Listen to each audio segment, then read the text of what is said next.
আজ আমি বানাবো নিরামিষ ওলের ডালনা। এটা একটা পরিচিত রেসিপি। আসুন দেখে নেওয়া যাক আমি কিভাবে এই রেসিপিটা বানাই।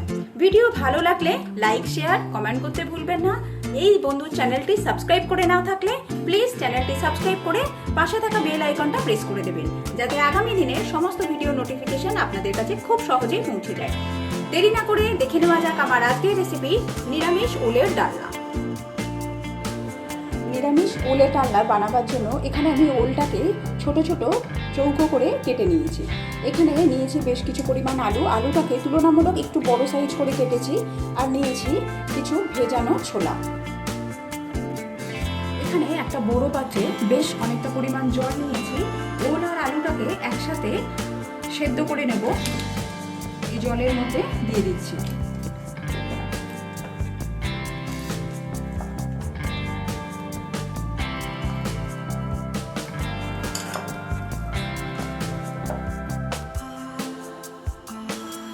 মধ্যে ছোলাটাকেও দিয়ে দেব।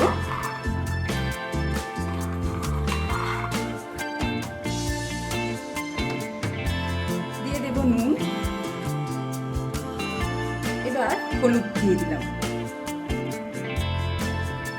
সবকিছু একবার মিশিয়ে নিচ্ছি।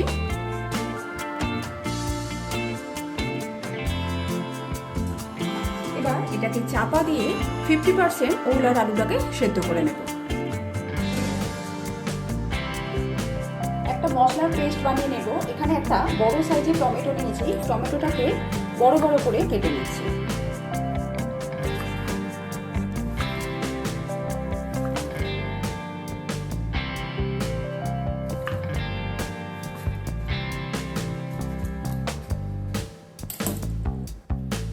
একটা মিক্সিং জারের মধ্যে টমেটোগুলোকে দিয়ে দিলাম। কিছু কাঁচা লঙ্কা আমি অ্যাড করে দিচ্ছি। 1 টিস্পুন গোটা জিরে, 2 টিস্পুন গোটা ধনে অ্যাড করে দিলাম। 2টো ছোট এলাচ দিয়ে দিচ্ছি। একটা দারচিনি স্টিক অ্যাড করে দিলাম।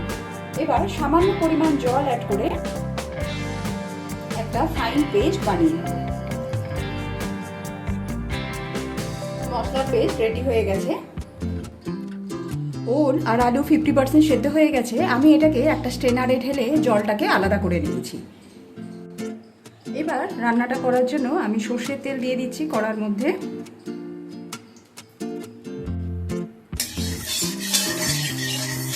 তেলটাকে খুব ভালো মতো করে গরম করে নেব।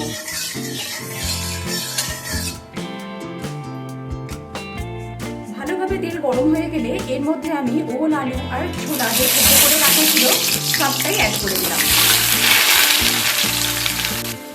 গ্যাসের ফ্লেমটা মিডিয়াম টু হাইতে রেখে এগুলোকে হালকা করে একটু ভেজে নিতে হবে। সেদ্ধ করার সময় যেহেতু নুন দেওয়া ছিল, তাই ভাজার সময় এখন আমি আর নুন অ্যাড করছি না।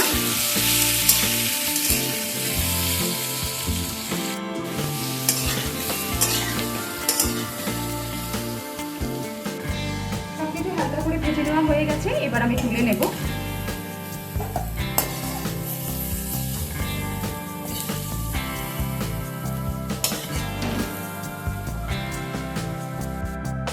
এবার কড়াতে দিয়ে দিচ্ছি সর্ষের তেল।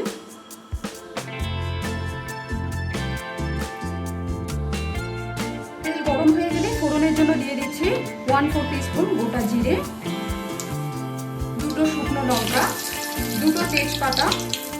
তেজপাতাগুলোকে মাঝখান থেকে ফাটিয়ে দিলাম। একটা ছোট দারচিনি স্টিক আর 2টো মুখ ফাটানো ছোট এলাচ।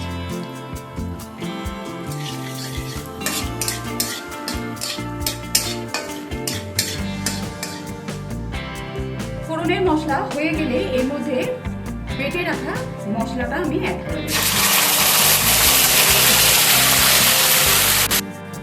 মিক্সির গায়ে লেগে থাকা মশলা ধুয়ে সামান্য পরিমাণ জল অ্যাড করে দিচ্ছি। মশলাটাকে ভালোভাবে কষিয়ে নিতে হবে।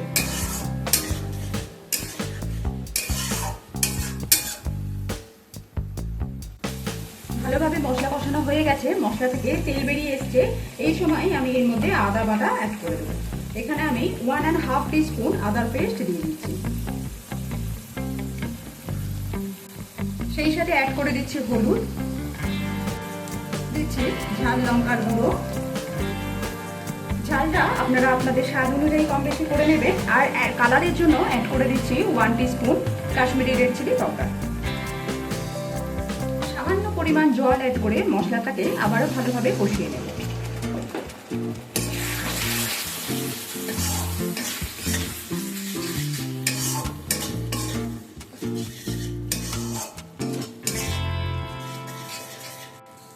মশলা ভালোভাবে কষানো হয়ে গেলে এর মধ্যে আমি ওল আর আলুটাকে অ্যাড করে দেবো, আর সেই সাথে ছোলাও আছে।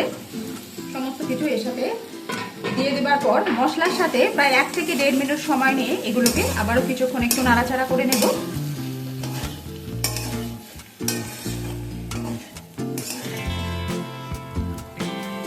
এবার এর মধ্যে আমি জল অ্যাড করে দিচ্ছি।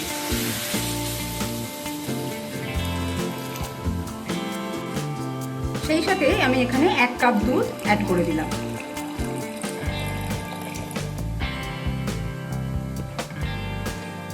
একবার সমস্ত কিছু ভালোভাবে মিশিয়ে নেব।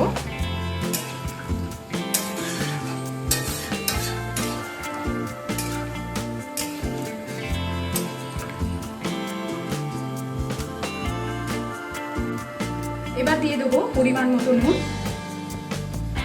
এবার এটাকে চাপা দিয়ে সমস্ত কিছু ভালোভাবে সেদ্ধ করে নেব। ওল যখন অনেকটাই সেদ্ধ হয়ে যাবে সেই সময় ঢাকনা খুলে আমি এখানে 1 টিস্পুন চিনি অ্যাড করে দিচ্ছি। আবার এটাকে কভার করে দিলাম। ওল খুব ভালোভাবে সেদ্ধ হয়ে গেছে, আপনাদের দেখিয়ে দিই। দেখুন এরকম সুন্দর সেদ্ধ হয়ে গেছে। নামাবার আগে দিয়ে দিচ্ছি গরম মশলা, আর এখানে দিয়ে দিচ্ছি ঘি। নিরামিষ তরকারিতে একটু ঘি দিলে খেতে বেশি ভালো লাগে। এবার আমি গ্যাসের ফ্লেমটাকে অফ করে দিলাম। একবার ভালোভাবে সমস্ত কিছু মিশিয়ে নেব।